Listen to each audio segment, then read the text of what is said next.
Bismillahirrahmanirrahim.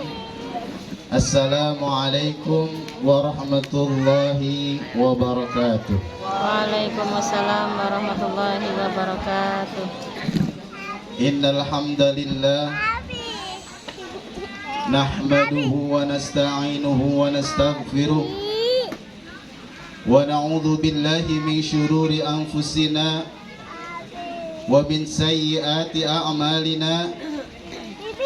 May yahdihillahu fala mudilla lahu wa may yudlilhu fala hadiya lahu. Asyhadu an la ilaha illallah wahdahu la syarika lah wa asyhadu anna Muhammadan abduhu wa rasuluhu la nabiyya ba'dah. Allahumma salli wa sallim ala habibina wa syafi'ina wa maulana Muhammadin sallallahu alaihi wasallam. Hadirin bapak-bapak, ibu-ibu yang dirahmati Allah Subhanahu wa taala. Kalau boleh jujur, dari hati yang paling dalam, sebetulnya hati ini sedang galau. Sebetulnya hati ini sedang grogi di hadapan ibu, bapak sekalian. Karena apa? Karena sebetulnya saya tidak terbiasa berceramah seperti ini di hadapan banyak orang. Ya paling bantar saya pengajian, ya mungkin jamaahnya 10 orang, paling banyak mungkin 20 orang. Jadi ini disclaimer dulu Bu ya, Bapak ya.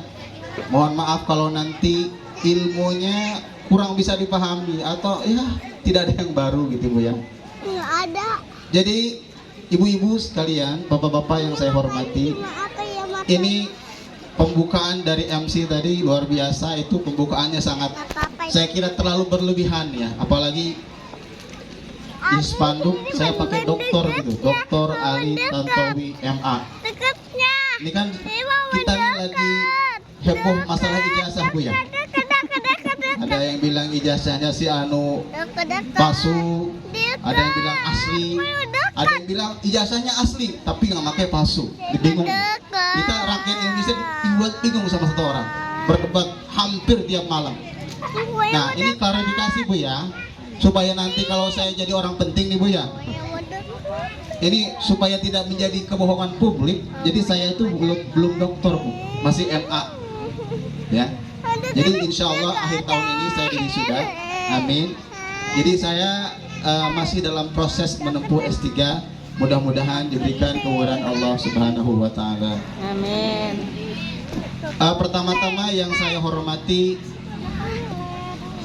dan yang saya banggakan, Ketua Majelis, Ketua DKM Bapak Oman, yang telah mengundang saya, memberikan kesempatan pada hari ini untuk bertemu Bapak-bapak, bersilaturahim. Sebetulnya saya udah lama nggak aktif lagi karena mungkin saya sudah bolak-balik Jakarta ya untuk menempuh studi S3. Dan yang saya hormati juga, dan saya juga sebagai saksi perjuangan Bapak Sutopo ya 7 tahun yang lalu, saya ketika masih jadi ketua RT 04 RW 06, ini RW-nya ada di sini Bapak Haji Hikmat ya. Jadi saya menjadi saksi bahwa beliau luar biasa perjuangannya, merintis dari awal ya, selalu tidak pernah patah semangat untuk mengajak kita untuk membangun masjid kita yang tercinta ini. Bapak Sutopo sekali lagi, yang dilihat adalah bukan daripada hasil akhirnya tapi prosesnya ya. Itu 7 tahun waktu yang sangat lama, karena memang dananya bisa dibilang kurang memadai ya. Jadi seperti ini, saya yakin insya Allah semakin kita giat, semakin lama prosesnya, insya Allah itu akan semakin banyak pahalanya. Ibu-ibu, bapak-bapak, pernah para sahabat Nabi kan hafalan Qur'annya sedikit Bu ya. Itu oleh para tabi'in pernah diejek. Gimana sih sahabat Rasul, katanya hidup bersama Rasul ya, bertemu Rasul, belajar sama Rasul, kok hafalan Qur'annya sedikit. Tidak seperti para tabi'in. Jadi para tabi'in itu generasi yang tidak melihat Rasulullah tapi bertemu dengan para sahabat. Kata para tabi'in, kata para sahabat, wahai para tabi'in, ya memang kami itu hafalannya sedikit, tapi amal kami lebih banyak. Karena apa? Setiap kami hafal satu ayat, kami amalkan. Sementara kalian hanya menghafal dan belum tentu diamalkan. Bahkan dalam satu riwayat sahabat itu ada yang sampai 20 tahun baru dia hafal Quran. Ini intinya apa? Prosesnya itu yang terpenting yang dilihat Allah Subhanahu wa taala. Iya, nanti Bu Tete, Dek. Yang saya hormati juga Bapak RW, semua Bapak RW dari semua klaster, kemudian Bapak RT, Bapak-bapak, para asatid yang tidak bisa saya sebutkan satu-satu, para tokoh masyarakat, mudah-mudahan semua dalam keadaan sehat walafiat. Amin amin ya rabbal alamin. Hadirin yang dimuliakan Allah Subhanahu wa taala, kalau kita lihat tema malam ini itu berkaitan dengan membangun masjid, kemudian apa? Menumbuhkan cinta kepada Rasulullah Sallallahu Alaihi Wasallam. Bapak Ibu yang dirahmati Allah Subhanahu Wa Taala, kehidupan Nabi Muhammad Sallallahu Alaihi Wasallam itu tidak pernah jauh daripada masjid. Pertama, ketika Rasulullah Sallallahu Alaihi Wasallam hijrah dari Makkah ke Yathrib yang sekarang dikenal dengan Madinah, bangunan yang pertama dibangun oleh Rasulullah Sallallahu Alaihi Wasallam bukanlah bangunan rumah dia, bukanlah kantor dia, bukanlah istana dia, tapi yang dia bangun yang pertama adalah masjid. Namanya masjid apa, Dek? Masjid apa? Namanya Masjid Quba, ya. Jadi kalau ibu-ibu, bapak-bapak pernah umroh pasti pernah sampai atau pernah sholat di Masjid Quba. Setelah itu Rasulullah membangun masjid yang kedua, namanya Masjid Nabawi yang ada di kota Madinah. Sebelumnya Rasulullah Shallallahu Alaihi Wasallam ketika sebelum hijrah ke Madinah itu nama Madinah namanya apa? Kota Yasrib. Nah, pada waktu itu kota Yasrib tidak dikenal sebagai metropolitan, sebagai kota yang indah, kota yang penuh pendidikan, penuh peradaban, tapi dikenal sebagai kota yang terbelakang. Makanya kemudian Rasulullah Shallallahu Alaihi Wasallam berinisiatif untuk mengubah nama supaya menjadi awal titik peradaban Islam yang awalnya dibangun dari pembangunan masjid. Hadirin yang dimuliakan Allah Subhanahu wa taala, luas Masjid Madinah itu 30 kali 35. Totalnya sekitar 1050 meter persegi. Tahu luasnya rumah Rasulullah berapa meter? Berapa kira-kira? Ibu-ibu, bapak-bapak, berapa? Ya, ada dalam satu pendapat mengatakan ada yang bilang 3 kali 5 meter, ada yang bilang 4 kali 5 meter. Berarti maksimal rumah Rasulullah Shallallahu Alaihi Wasallam itu hanya berapa meter? 20 meter. Luasnya 20 meter. Kalau dia berdiri mengangkat tangannya, maka tangan Rasulullah Shallallahu Alaihi Wasallam itu sampai ke atap rumahnya. Ini menandakan Rasulullah Shallallahu Alaihi Wasallam rela hidup di rumah yang sangat sederhana bila dibandingkan dengan masjid. Berapa? Itu tidak sampai 5%. Tidak sampai 5% bangunan rumah Nabi Muhammad Shallallahu Alaihi Wasallam bila dibandingkan dengan apa? Dengan Masjid Nabawi. Ini menandakan Rasulullah Shallallahu Alaihi Wasallam ingin menunjukkan kepada umatnya bahwa rumah tempat dia tinggal, rumah bersama keluarganya, rumah dia beristirahat itu apa?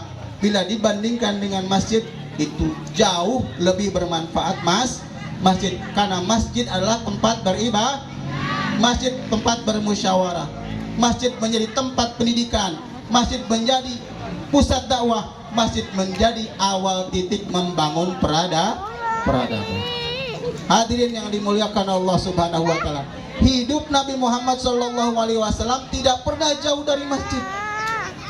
Bahkan ketika Rasulullah Shallallahu Alaihi Wasallam sakit, apa yang dia lakukan? Meminta para sahabatnya untuk menuntunnya untuk sholat di masjid. Hadirin yang dimuliakan Allah Subhanahu wa taala, bahkan ketika Rasulullah Shallallahu Alaihi Wasallam wafat, air yang jatuh ketika beliau dimandikan itu tidak jatuh yang diserap bumi, tapi kemudian diserap oleh apa? Oleh matahari, kemudian disebarkan seluruh penjuru dunia, dan setiap titik air yang jatuh ke penjuru dunia, ketika dia jatuh ke bumi, maka disitulah akan dibangun masjid untuk beribadah kepada Allah Subhanahu wa Ta'ala.